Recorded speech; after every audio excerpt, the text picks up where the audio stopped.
خب سلام، امروز اومدیم بررسی کنیم به محتویات گالری من. این اولین باریه که دارم این کار رو انجام میدم، پس زیاد انتظار نداشته باشین کار خوبی باشه یا خیلی با کیفیت. زیاد قوی نیست سر کل. امروز اومدیم ببینیم اینجا رو دیگه، میدونید. آره خیلی بی کیفیت خوب.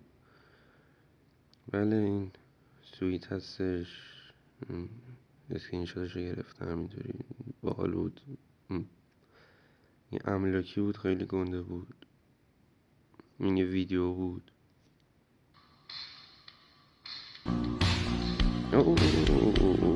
اینو دیده بودینش، تا حالا چنل گذاشتمش، اونو اونجا برید ببینید. اینم گذاشتم، خیلی قشنگ بود. این هنتای پیدا کردن، بله خیلی چیز برداشتیه. اینم گذاشتم و برید ببینید. تابوت اندی و لیلی، بازش نکنید، روانیه.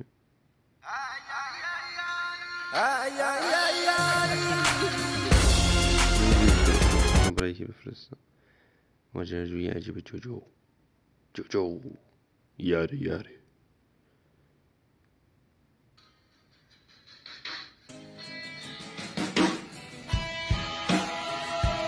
همه چند باید گذاشتم. به اینجا رو رفته بودم همبرگر بخرم، گفتم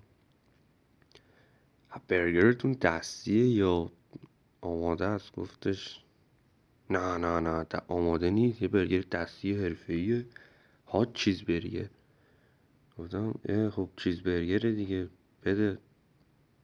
این پنیر پیتزا روش بود. آره بعدم نبود، ولی خب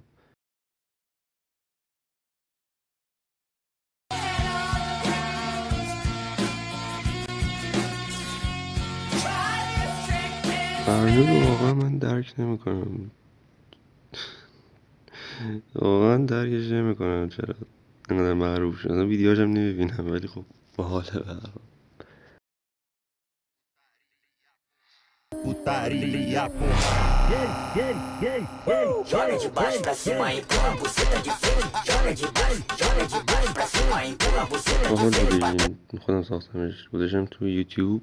یکی گفتش با دم شیر بازی نکن. هم حسین جمکرانی بود. نه اینو ببینید، نه اینو ببینید.